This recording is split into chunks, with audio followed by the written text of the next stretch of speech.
Good afternoon, Peter Fury. Good afternoon, Ingram. Thank you so much for talking to Bayloric TV. You're more than welcome. So, okay, let's get into it. The last time we spoke, obviously, Tyson was moments away from fighting Derek Chisora. Derek Chisora gets his hand injured, and then Tyson was going to take the fight on against Ustinov. And then there was a situation with your brother. Can you let us know a bit more about this? Yeah, at the moment he's still critically ill. He's in Lancaster Royal Hospital. Right. He's continuing the fight for life. Right. And we're by his bedside every day. And that's all we can do, really. So when did you hear about all of this? We heard about it on the weigh-in, the day of the weigh-in for what's his name? That guy? Ustinov. Ustinov. Yes. We heard it just after the weigh-in. We walked outside and we just got the news. Right. You know, and since then, it's been a roller coaster ride. Really, it's been a list of problems, not boxing problems, just family problems. You know, with my brother being in that state. Right. I mean, because at first, I did get the news, but I heard it was Hughie Fury, meaning your son. No, it's my oldest. It's our oldest brother. Right. Hughie Fury. He trained Tyson to 17-0 and got in the British titles and everything. So right. That's the Hughie Fury I'm talking about. That's to clear up any confusion there, because there were people out there were thinking it was Hughie, because obviously Hughie as well, your son has had some health issues as well. How's that been? Yeah, he's had some health issues. He's still on the way back up. He started training again. I'm told this virus has not completely gone. There's 20% still left in his body. Right. But he's able to train, and we just got to be careful with it and just keep monitoring it. And you know, it should go. He's eating the right kind of foods. Right. And he's coming back on. He's got his weight back. He's back up to 18 stone. Right. So, you know, he's just plodding along really and making sure this virus goes. But he will be fighting again, Hughie, in November. In November. Yeah. Okay. So I mean, there's a lot of, you know, sensitive time for you. I mean, how are you holding it all together? Well, life goes on. You know, we've had a lot of ups and downs. It's been a terrible year, to be honest. Right. We've had back-to-back fight pullouts. Right. 2 with David A. Three training camps back to back. You know, being cancelled. You know, and then I've had things with my son, which we couldn't find out what was wrong with him. That's been very frustrating as well. Right. And on top of this, to cap it all off, you know, we've got a brother fighting for his life. So it doesn't come any worse for us. The one thing I do know about you know, since I've been talking to you, is that family means a very big thing to you. It's important. It's the utmost thing for you, the Fury family. And I know that people online were saying, oh, well, you know, they pulled out the fight because of this and that. It was family. And, you know, I guess family comes first to you. Well, you know, let's put it this way. How would you feel if you had a terrible injury and your family's just going on about their day-to-day activities and can't be bothered whether you lived or died? How would that make you feel? Absolutely awful. Terrible. Well, there you are. So my brother comes before myself. Right. I put my family before myself. Right. So basically, he is everything to me and he's everything to my brother, John, Tyson's father, and my other brother. Right. You know, he is everything to us. You know, we're devastated about that. So, and we still are. Right. You know, so make no mistake about it. I'm not interested what anybody's got to say. Right. Because them people who's talking like that have got no values. They've got no self-respect. They don't stand for anything. You know, they're all about trivial bullshit. Right. So family's first and the health is first, paramount. Absolutely. That's it. Absolutely. So what sort of have you through this journey so far, have you learned anything more about maybe boxing fans or the people that were following you? Have you discovered anything more that people's faces have changed since this? Have they been more supportive, or what's it been like, this journey so far? You know, I've only got the people that follow me on Twitter found them to be very genuine, very loving people. You know, the support's been tremendous. Right. Look, in all walks of life, you've got fools, haven't you? You know, the same with anything. Yes. Nothing's ever 100% in life. There's 10% of dicks everywhere. You know, nobody's interested in them, are they? No, absolutely not. Thing is, people that's had good bringing ups, family values, people that's, you know, believe in the blessed Lord and go forward, just decent living people, they understand and they've given us plenty of support and it's helped as well. You know, it's nice to see people caring and being considerate, and it's very, very much appreciated. Wow. I mean, so now moving forward, what's the immediate plans? Because now you've had back-to-back cancellations for big fights. Haye, Chisora with the unfortunate injury. Now the fight's back on, I believe, in November 22nd? 29th. 29th. Okay, 29th. How do you now get Tyson's head right for a fourth training camp to fight a guy he's beaten before and to make him in top shape? Because he's had 3 back-to-back. I don't know any fighter that I know. I don't even in the history of the sport that's had 3 back-to-back-to-back cancellations. These are a trilogy of back-to-back cancellations. I mean, how do you get through that? Well, you just got to get through every day. You know, there's no point thinking about anything. You just get up of a morning and get on with your job. You know, we can all sit and mope and, you know, don't want to do anything. And yeah, things has not been good for us at all. Like I just said just a minute ago, it's been a disastrous year for us. But basically, we're here, we're ready. Tyson started his training camp this morning, funny enough. Right. He's just come back into camp this morning. Excellent. And he's jumped on the scales this morning, 18 stone, 6 pound. Right. So he's bang on weight already. So he's in super shape. He's been training through the break. Right. And obviously not boxing training, but he's been doing weights. He's been doing a lot of running, you know, sprint work and stuff like he'd normally do. Right. So he's just not included the boxing. Okay. So now we're back. He's in tremendous shape and, you know, he's ready. And, you know, I've had conversations with Tyson and said, look, people, you know, they can only hope that you'll get depressed. They can only hope that you can't get up for fights. They can only hope for a lot of things. I said, it's up to you. It's your destiny. It's your error. I said, so you want to be the best. I said, you've got to stay focused. And he has. So I couldn't ask for much more. He's in fantastic shape. Right. And his head's right. And he just can't wait to get back out there and do a job on whoever he's going to be fighting. So what do you do when Tyson has moments where things are not going right? What do you do and what do you say to him to inspire him to keep him going? Tyson's his own man. I just give him space. You know, it's like anything else. Give him the space and give him his own room. And, you know, he'll come round to his own way of thinking. And ultimately, we can all be depressed. We can all go one way or the other. But sooner or later, you've got to come and toe the line, haven't you? Yes. Whether you like it or not. So, you know, that's where we are. He's no different than any of the rest of us, really. He's got a job to do. He's a professional fighter. And he's got to do his job properly. On the subject of towing the line and being your own man, the British Boxing Board of Control and Tyson being fined. What are your thoughts on that? I think he's had the fine, and Tyson knows, you know, it's regrettable. Right. But, you know, he's caused the problem on himself. You know, did he deserve the fine? I don't really know about the money side of it. Maybe it's harsh or whatever. But Tyson did need reprimanding. You know, he did need to be brought up before the board. He did need to explain his actions because they was out of order. There was a lot of foul language there. Yep. And, you know, I'm not really a person to use that language. Right. So basically, I don't agree with it. I think it's wrong. It was wrong. And he went to the Boxing Board of Control. He explained his actions. There's a lot of mitigating circumstances around why he was acting like that. He's had a lot of personal problems as well. Right. What with the fights backing out back to back, it's going to, you know, there's a lot of mitigating circumstances which the Boxing Board took into account. Right. So, he's had the outcome. He still fights on.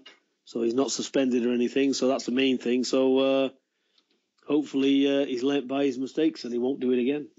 Okay, as a boxing fan, from the outside, if you can detach yourself for a moment, looking at Tyson's career, it would appear that he's saying, well, I don't really give a damn on what you think of me, in response to a lot of the hate that he's received.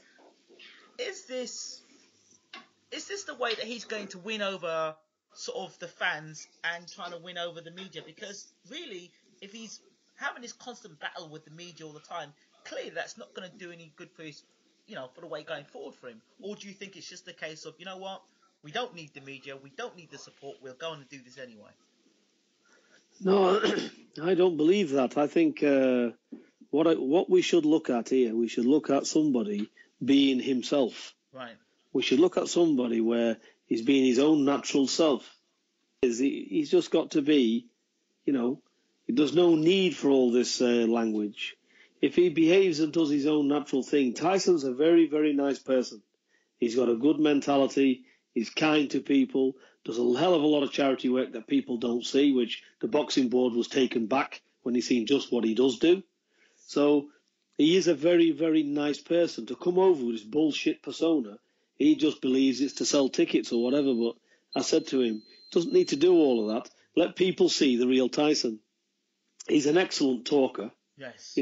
He can wrap people up in rings. He's quick-witted beyond belief. He's got no need to put effing and blinding words in it. He can entertain the crowd, but doesn't have to come out with all the swear words, which is not. It's not called for. It's not needed. And it isn't nice for young kids to look up. He's got a lot of fans, right? And basically, he needs to conduct himself in a professional manner. He's a professional athlete in the public eye, so he needs to represent himself, the public, and the boxing. See, in a world of PR and agents and, today a lot of sports stars, a lot of them can't speak for themselves. A lot of them need to follow what the PR, the agent says. You can't say that, you can't say this, you shouldn't do this, you shouldn't say that. So what you're really getting now is plastic personalities. The refreshing thing about someone like Tyson Fury is that he speaks what's on his mind. And that may rub people up the wrong way. But you know what you get with Tyson, he's just speaking the truth. I'm happy for Tyson to speak whatever he wants, as long as he doesn't put the effing and jeffing into it. He can say and get things across in a diplomatic way, rather than doing all the swearing, which he knows that. We had a conversation before the Boxing Board of Control, before this, for the Ustinov fight. Right. And, you can see how he conducted himself in that press conference. Right. There was no swearing, there was nothing. So basically, it's not just because of the Boxing Board of Control's reprimanded him. He's changed his ways before then, because he agreed with me. Yep. I said, look, it's time to call this a day. I said, it's not nice. This is where we are. And he agreed with it. And he said, yeah, we agree. His father spoke to him as well. And, that's it. So I don't believe we'll have any more repeats. But for somebody to say to Tyson, don't do this and you can't say that, he'll just do it even more. Absolutely. No, you couldn't contain Tyson. He's that personality. Right. Tyson's got to do his own thing. But for me, as long as he stops the swearing and the unpleasantries, then there's no problem. It's good for boxing. Right. It's good. I mean, that's good to hear. And it's refreshing to hear because, with all the things that happened so far in the background, what you don't need is more of these things getting Tyson into trouble as well. So it's good to hear that Tyson's kind of reflecting, thinking about it, and probably looking to do things in a different way. I'm very interested in the whole Ustinov thing because there were things that were said that, oh, look, they've stitched me up here. Can you elaborate on that? Because Tyson was saying when he got stitched up, the whole Ustinov thing was a setup. Chisora was never going to fight him in the first place. What were your thoughts on that?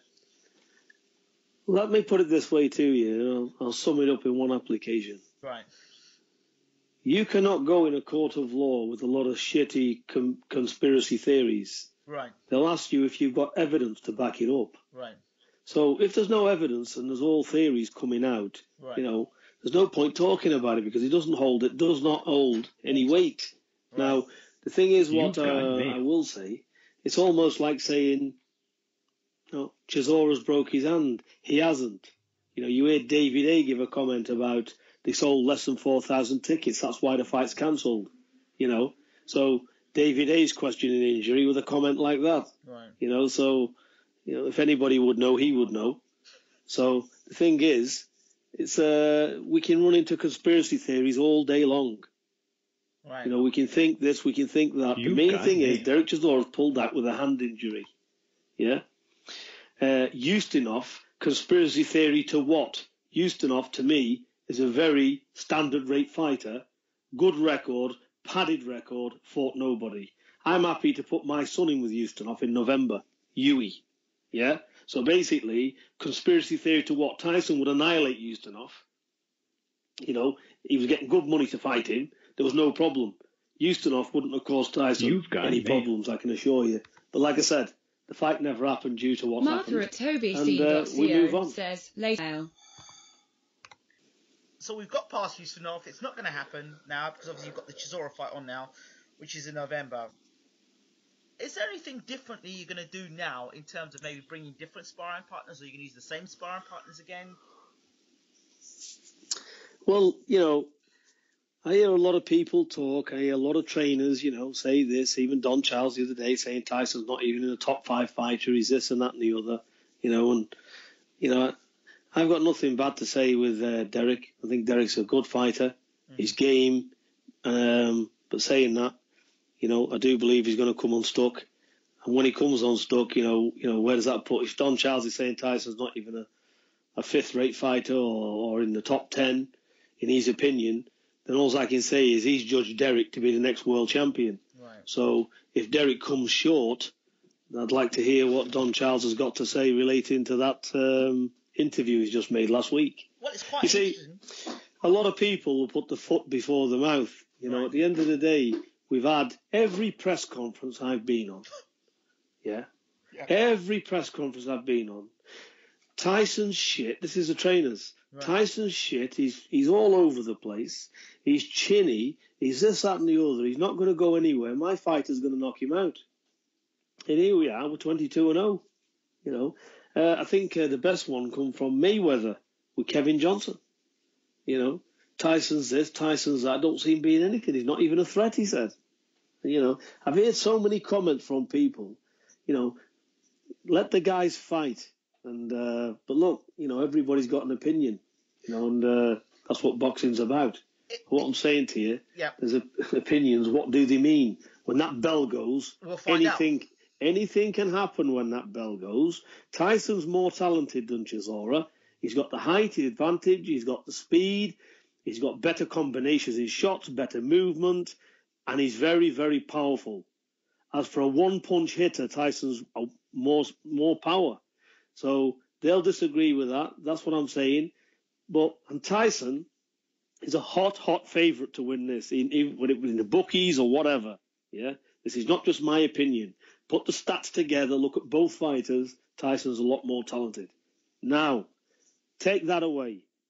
Derek could get lucky with a shot, maybe 2 shots, and put Tyson in trouble. Nothing's a foregone conclusion. Tyson could lose this fight. Derek's not a dummy. Derek's not where he is for nothing. So all that said and done, anything can go wrong. That's what makes boxing entertaining. It makes me laugh when these trainers look up and say, he'll kill him. It's not a problem. It's not a problem. They're absolutely pissed if they don't think there's a problem. because there is a problem. There is a serious problem. Because if there's no problem, why am I going through 3-month training camp, watching every bit of food they eat, sparring and working ourselves to oblivion? What's the point? I might as well go and say, go and have 10 beers, go and eat some pies round there and turn up on the day. And we'll just do the business and go home. Those stupid comments people come out with. It is. It's fascinating. It's fascinating when people do say, but the trainers today, they seem to be like, yeah, we'll do this and we're going to do that and we're going to do this. But they're not the punches. They're not the people taking the punches on the chin. No, exactly. People lose their position. They are a trainer. They're not a fighter. They shouldn't be pumping the chest out getting macho from the fighter. They're old men. When you're in your 40s and you're a trainer, you're an old man in boxing terms. Yeah. Step aside. The fighter does the fighting. You're the trainer. So your praise comes when your fighter does well in that ring. because you've obviously done your job right, you fine-tuned him. Ultimately, when that bell goes, it's the fighter. He's got it to do. It ain't you with a big mouth sat at the back. Look, he's got it to do. Nobody else. It's down to him, the fighter. The trainer is his mentor, you help him. And trainers play a big part. You've got to be a father role model. Yes. You've got to be everything. They're relying on you. And their performance, the game plans, the right instructions in the corner can mean them winning or losing. So that's not diluting that. But people need to realise it's all about the fighter, getting that fighter tuned up to do his best and get the job done. It's not about the trainer. How do you take it when you're hearing all these things said about Tyson? I mean, do you get passionate about it? Because I know Don Charles is he's very passionate about his fighters, and he always has been very passionate about his fighters. That's one thing you can't fault him for. But when does passion step over the line and become abusive? Well, again, fighters can be abusive to each other because they're throwing the punches. But, not for anybody else to be abusive, to any fighter really. But look, everybody's got their own ways of going on. The world's what it is. People does their own thing. Right. But for me, the way I do my boxing, the way I like to do it, and the way I see it in my own eyes, is to respect the fighters that get in there. Right. Do the job, shake hands. Hopefully nobody's injured, because that's the last thing anybody wants to see. Right. Let them do the very best, put the work in, they've worked hard, get paid well, go home. Win, lose, or draw, they're in there, they're doing the best. There's nobody else taking the punches. It's them two men in there. It's all right people criticising.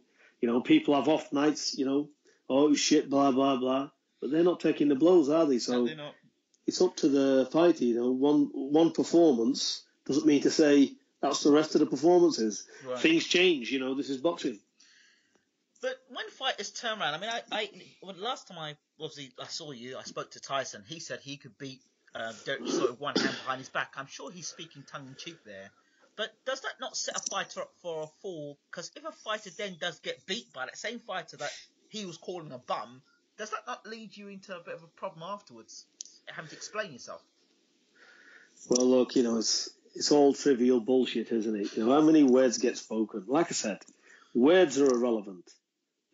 Somebody could jump up and down and do what they want. Look, you've had it time and time again. If anybody does anything, even years ago, people jump up and down, who's going to do this, who's going to do the other. Everybody's a gangster. Everybody's had it rough. Everybody from Jamaica, Zimbabwe, Africa, wherever they come from, but They're born here. They've never spent a day in Africa, these poor countries. Their ancestors have, but they haven't. They're talking like they've got it rough. They're born and bred in Great Britain, for Christ's sake. If they've got it rough, they can go on a dole queue and get paid. This is the best country in the world to live in. There is nobody hardships. It's hardships because you want to make it for yourself. We've all had hardships. I was brought up in a caravan with a roof leaking in on the side of the road. Did I have it rough? I don't know. I was fed, I was not hungry, and I had the best mother and father in the world. Never had any money, but we still lived and we ate food. So what's the problem? What is rough? So a lot of these people, they're going about all this bullshit, and you say something to them, and the experiences I've had, retaliated, I've ended up in the police station, and the idiot giving evidence against me and making a statement a mile long, and he's begged for it. And when they do get it, this is what they do. They'll run the other way. So basically, let them just run the mouth off because it doesn't mean anything. Keep out of trouble and just go forward. So words mean absolutely zero to me at all. I'm interested in fighting. I'm interested in my fighter performing and putting on a top show for the boxing public. That's what I want to see.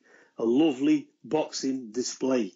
Because that's what I am, a purist boxing man. I like the boxing, and that's what I want to see. Victory's sweet and lovely when it's done right. Do I get a win and it's a sloppy performance? I'm not happy with it. I'd rather just ultimately see a top performance. So as a fighter performs. That's the ultimate goal we're all in. But people get lost in a quagmire of bullshit that follows it. In that, while you're talking about pure boxing skill, Floyd Mayweather versus Maidana, did you watch the fight? No, because I know what was going to happen. So I'm not going to bore myself till 5 o'clock in the morning to watch that when it's a foregone conclusion. I said it was a foregone conclusion, and I got so much hate on my YouTube. It was like 2 people liked the video and about 19 people hated it because I said, why are you getting excited about this fight? Floyd Mayweather win the fight by unanimous points decision, and he did that, and people are still hating. Why do they hate Floyd Mayweather so much as a boxer? All right. Well, let's look in history of boxing. How many can you tell me where the rematches has lived up to the first fight? We got Groves, Froch. First fight was 10 times better than the second one. Okay. We've had rematches, some, but you know, when you're looking at people like Mayweather, who's a very, very slick boxer, Right. and he's not a one-punch KO man, Right. and he's ultra careful, you know, and he's another Vladimir Klitschko, isn't he? In that way, Yes. He's a perfectionist. So when you've got somebody like this and you've got a fighter that can only come one way, you know very well what's going to happen. He's never going to be able to do any good for somebody like Mayweather on form, Right. because Maidana is a limited fighter, although be it a rough, tough, world-class fighter, still limited in boxing skills when you're up against somebody the class of Mayweather. Right. I mean, but why does he get the hate though? Because if you talk about pure boxing skill, I mean, how many other people on the planet have won multiple championships, WBC championships, and been unbeaten for as long as he has, and had a long reign in boxing? I mean, what more do you want from a boxer? Well, you can only pull it down to jealousy of someone's achievements, because Mayweather has done everything. He's certainly the best of his era, but without a shadow of a doubt, you know, he's come this far, you know, close fights or not, he's won, and that's where he's at, and he deserves the utmost respect. He's beaten everybody out there. You know, look what he's done with Canelo Alvarez. Yes. You know, so that tells you the sheer skill of the man. You know, full credit to him. He is the best that's out there. I'm a big fan of him, and any real boxing man should be, to appreciate the talents and the skills he's got. And them skills ain't just God's gift. You know, he puts the work in. Yes. You know, that fella is dedicated, personified. So there you are. So full credit to him. He's definitely a legend in the making. He already is. Even bigger when he retires. The Manny Pacquiao saga goes on. I don't see what the big fuss is, because, you know, I don't see why everyone says that Manny Pacquiao is this threat to Mayweather. I mean, I can't see it, honestly, personally. I do think that fight should happen. You know, they need to get it on. Right. I think Pacquiao Mayweather is a very good fight, Right. and it needs to happen. You know, I still fancy Mayweather in it, but Right. it's a good fight. It needs to happen. But in terms of styles, Manny Pacquiao never does well against guys who are very good counterpunchers. You know, look, he's proven it time and time again. You know, I just don't see anybody beating Mayweather, to be honest. Talk about Amir Khan. What do you think? Amir Khan against who? Mayweather. He's got as good a chance as anybody else. He's certainly up there with the best. Right. You know, I don't think he's going to win, because ultimately, if he's outboxing Mayweather, he'll just step up his game, and he would be able to punch a little bit too heavy. I think Khan will have a problem with him. Right. You know, that's my opinion. But Khan's got as good a chance as anyone. He's up there with them all anyway. Right. But you're dealing with an elite, very, very elite fighter in Mayweather, and he can adapt. So this is the problem. You know, I think even Khan's stable would come to the realization that there's a big risk there. The odds are stacked against him. But has he got a chance? Yes, he has. Has he got a chance, same as Pacquiao and everybody else? Yes, he has. And now he's turned to his new trainer, you know, and I believe his trainer's one of the best trainers in the world as well. Right. And I see how he's come on tremendously well. Absolutely. So basically, he's not the fighter he was. He's a different fighter. He's matured up. He's a good fighter. And there's one thing you've got with Amir Khan. He's got plenty of guts. He's got a heart, he's got a good fighting heart. He'll never give in. Right. So he's in with a very, very good chance. He's up there anyway. I think he'll get his chance as well. Okay. I think he'll get the chance. Mayweather, though, be a good fight with him and Kell Brook. Kell Brook, there we go. There's another one. What was your opinion on the fight with him against Porter? Again, with this happening with brother, I've not really looked at it, so I can't really comment. Okay. All right. Let's talk more about the camp, the Fury camp. and developments. Obviously, you talked about Hughie will be back out in November. Yeah. Where does developments go in terms of himself potentially fighting someone like Anthony Joshua? Well, they're all in the future, aren't they? Hughie's he's 20 on the 18th of September. He turns 20. Okay. And we're just going to take Hughie day by day. You know, he's got to get out of this virus. Right. And we'll see where he's at. He's all depends on the level of opponent we get. Right. Is just depends on how his training camp goes with a virus. Right. You know, if he's not up to full scratch, he'll just get he'll get a tune up. He'll get a warm up just to get him busy, a keep busy fight. But if he's right and he's firing on all cylinders, we'll get a credible name. Now, I don't know if you heard this, because I did an interview with Ian Lewison. It was a few months back. And he talks about his desire to fight Hughie Fury. What are your thoughts on that?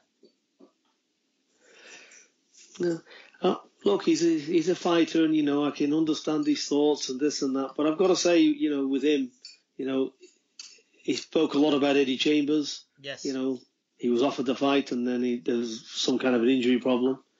And I believe he's pulled out again against Gary Cornish, if I'm correct. Right. So I'm not really interested in what Ian Lewisham's got to say, you know. So good luck to the fella, and let him fight whoever he wants to fight. If he's there, he's in the way, or something we need him, you know, we'll take him. Would you be afraid of getting in there, mixing it with him? Absolutely not. But like I said, Hughie's not going to be fighting a name or anything like it until he's 100%. Right. And he certainly hasn't been. Right. And like I said, until he gets his viruses healed up, Hughie's going to be, let me just say this, Hughie's a world-class fighter. He's not a domestic talent, Hughie.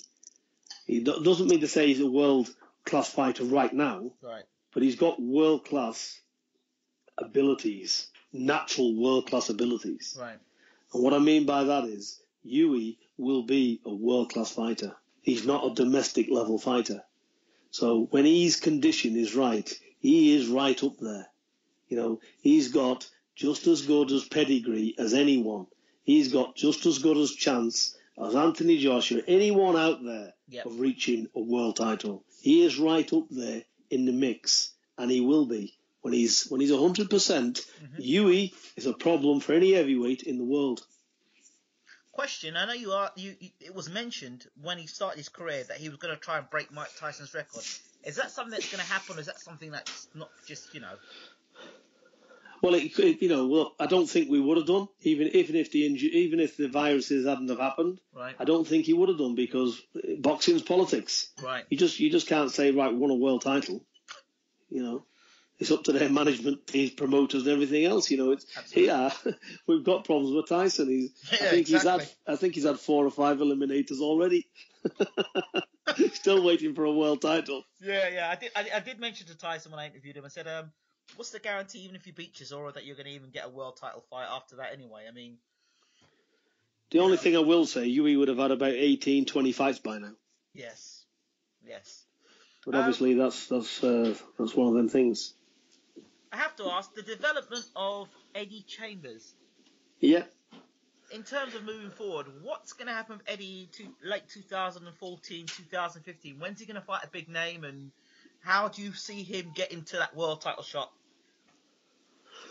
Well, there's been various people on about names and this and that, and Eddie's ready. But, you know, look, we've had a few where he's been boxing on Box Nation. Yes. And the funds haven't been there. You know, we're governed to what, you know, he's fighting on their shows. We can't demand, you know, world title fights for Eddie. You know, he's not, their promoters are not Box Nation or Frank Warren. You know, so, you know, he's got to get on the show and he's just, all as Eddie's doing is keeping busy. He's keeping busy until we can land a decent opponent. Right. And we will land one. So sometime this year, probably in November, we'll get a decent opponent for Eddie where it's going to mean something. I mean, you know, so that's where we are with him. I saw he was on the undercard. He was on at like 4:30 in the afternoon. I'm thinking, well, this guy's like top 10, and he's fighting at 4:30 in the afternoon. Why was that? Well, you need to ask him, because whoever the dickheads was that done that, you know, is absolutely crazy. Like you said, it's a form of like almost disrespecting him in my eyes. But at the end of the day, listen, Eddie's a consummate professional. He's biding his time. He's coming to no harm. He's winning. He's getting money in his pocket, and he's just biding his time. And, you know, if anybody wants to put any serious offers forward, Eddie's ready for anybody in the world. Anybody in England who wants to put some new money forward, whether it be anybody, Eddie's ready. You know, it can be anyone. If they want to chance their fighter with Tyson, any British fighter, anybody, get in touch. We'll get you on the card. So Eddie's not avoiding anybody. Eddie's a world-class fighter.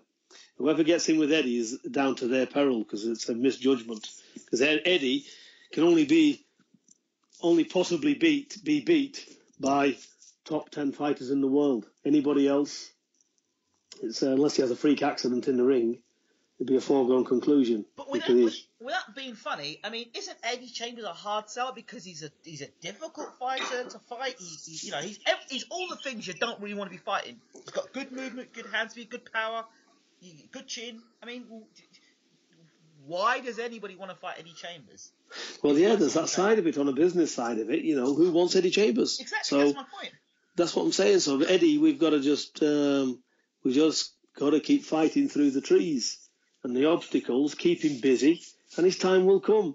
You know, how old's the guy? Just turned 33, 32. Yep. So he's got all the time in the world. He's up there. He's got the best of training camps. He's fit. He's ready. He's strong, and he's in the best shape of his whole career.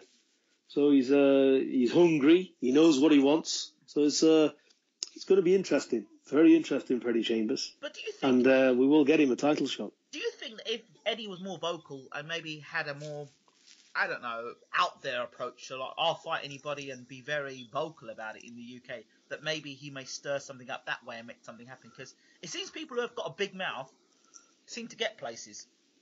Obviously, if you can fight, which helps, you know, you get places. But it seems that if you can talk and you've got a bit of a mouth, people will see you, and whether they want to see you get beat or actually see you back yourself up, that seems to be a doorway. I don't know. It's like anything else, isn't it? Eddie's what he is. You know, he's a gentleman, and he likes. He's a boxing man, isn't he? To it down to his boots. So you can't really ask people to change their personality. So you know, Eddie's a nice guy. He's a cool guy. Nice to be around. You know, good talker. Right. You know, so his chance will come. Okay. Dave Allen, how's he doing? Dave Allen, he's doing okay. I think he's back training with his old trainer Mick Marsden at the minute. Oh. He's doing things there because obviously with his problems I've had with my brother, right. I've let certain fighters go because I haven't got the time. Right. So Dave Allen's one of them. Isaac Lowe's somebody else. Another lad. You know, I had about 7 fighters. Now I've got 3. Right. I see. So all being well and your brother gets better, will you take these fighters back on, or is that just it now? No, sure, I would look at it in the future. These are talented lads, you know. They've got a good future ahead of them, all of them. And, you know, I wish them all the very best. And, you know, it's not a case of to go elsewhere or do whatever they want. I just wish them the best. I'm a boxing man. I'm a fan of boxing. Right. Whatever them boys do, good luck to them. And, you know, as long as I've helped them along the way, you know, then they can't say anything bad about me, then good luck. I'm not bothered. You know, I just want them to do well. I hope they all go forward. Boxing's a tough business. The young men, they all need to make money. It's just that I've got to look at what my capabilities are, exactly where I'm at, where my mindset is and everything else. And to just go along with things, if it's not 100%, then you're not putting 100% into the fighter. Right. So basically it's doing what's right for them as well. And, you know, the way I'm situated at the moment, with my brother on my mind and having to go to the hospitals and everything else, right. I just haven't got the time to deal with any more fighters and give them me 100% attention. That's fair enough. Outside of Team Fury and the heavyweight division, did you manage to see Bright Jennings fight against Mike Perez? No, I would have liked to have seen it. I'm a big fan of Jennings. I like him. I like the way he boxes. Yes. And he's definitely very, very good world-class fighter. Right. So he's proved it anyway because he's done a job on Perez. So it speaks for itself. But I'm not surprised with him because I've always said about Jennings, he's a good fighter. Right, he's got a very good training in Fred Jenkins. I don't know how much you know about Fred Jenkins. Well, just looking at the fighter, you know, you can see they've got good trainers by the way the fighters fight. Yes. So, you know, full credit to him and his trainer. They're doing very well. And finally, I don't really want to end on this note, but it's something that has to be mentioned. David Haye splitting with Adam Booth, and now potentially going to America and joining with Al Heyman. Your thoughts? It can only be because, you know, Haye's being promised big lucrative fights, and that world title's looming, you know, possibly with a big fight with Wilder. Yep. Or something like this down the road. So something's being discussed, and it'll be something like that, a very lucrative payday, you know, and giving him a chance at a world title. So David Haye, I suppose, has got to go where he's got to go. Right. As for Adam Booth, you know, great trainer. He's done well by him. He's been well managed. David Haye's been looked after. So. Yeah, it is a bit of a shock, really. They should just stick together because, you know, it's what it is, isn't it? They've come this far. Yes. They've made it to where they've got. And all of a sudden you see them branching out and falling out and whatever. So I don't really agree with that, but that's it. But it doesn't seem to bode well because, I mean, George Groves left Adam Booth, and since then, George Groves, he's had back-to-back defeats, you know? And now David Haye's left. At one point, Price was training with him, and Nathan Cleverly was training with him. All these fighters seem to be leaving, and then the Perez fight where Perez didn't look in great shape. You know, all these things are not reflecting great on Adam Booth at the moment. But you say they're not reflecting great on him. Every time the fighters have left him, they've lost. That's pretty true. So where does it not show a good light on him?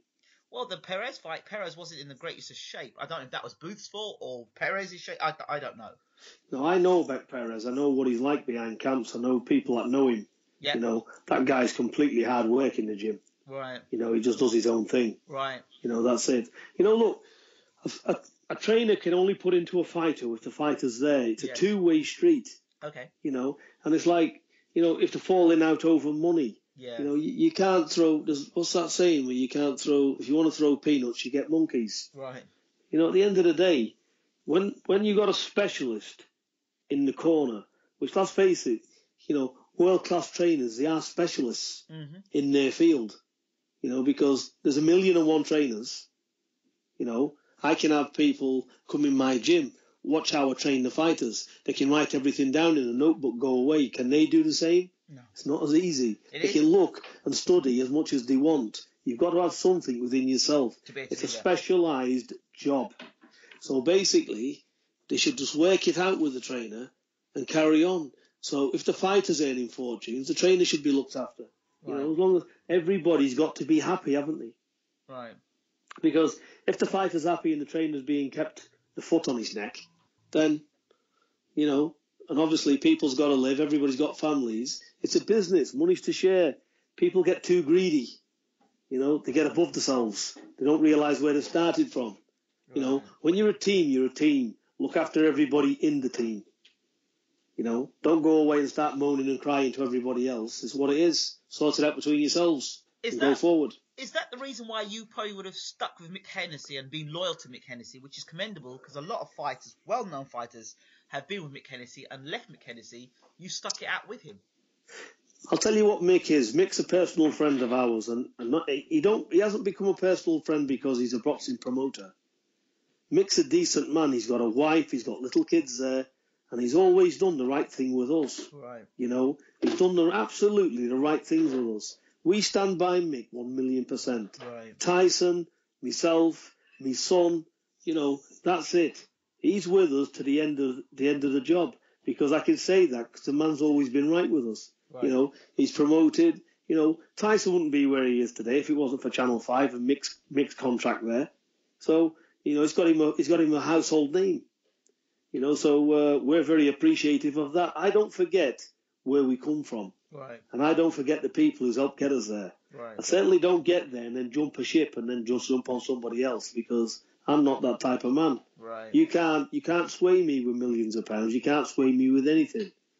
I'm going to stick to the people that's been loyal with me at the side of me from the start. And that's exactly what Tyson's done with Mick. And that's what we're going to continue to do. Despite all the offers, we all get it. We all get this trying to move in.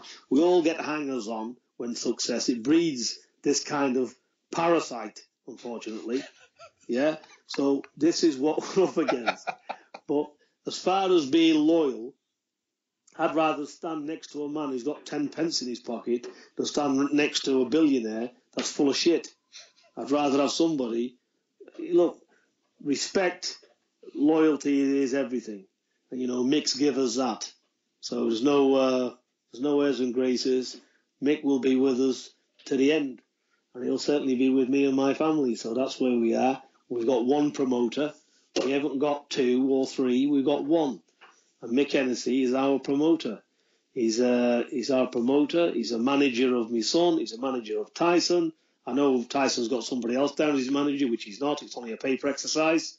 Right. Mick is our full business advisor, everything down to it. So there's nobody else involved in Team Fury. Team Fury is Mick Hennessy, myself, Tyson, and the fighters. That's it. That's it. I'm glad you make that quite clear, because people like to say, "Oh no, well, Frank Warren, blah blah blah." It's actually nice to hear that. No, look, we've got good business with Frank Warren. Absolutely.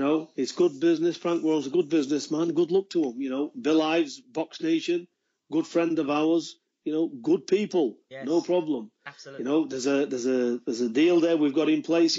Tyson beats Chisora. He's still involved there. We've got another fight with Frank Warren. So it's all good. But we've only got one promoter, and that promoter is Mick Hennessy. Right. Great stuff. Peter Fury, thank you so much once again for talking to Bayloric TV. It's been a pleasure, and we're going to hear some more crap over the years and coming months from what people's got to say, and I just want to get in there and get fighting. I'm happy for people to say what they want. I just want to get in and have the fights. Yep. I should finish with this by asking, are you ready for another set of interviews and press conferences and build up for this fight? Well, I'm going down Thursday with Tyson. Yep. I'm going to get a first-class train down there, yep. Relax, have a coffee, and just make pleasantries of it, because it's all lip service, isn't it? It is. So it should be fun, and we'll go down. We hear all the comments. We'll see people pretending to be upset in front of the camera and all this bullshit that goes with it and everything else.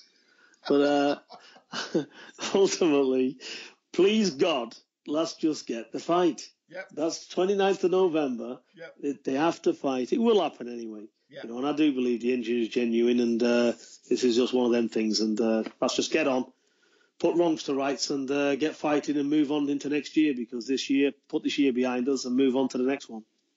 Peter Fury, thank you so much for talking to Bayloric TV. Likewise.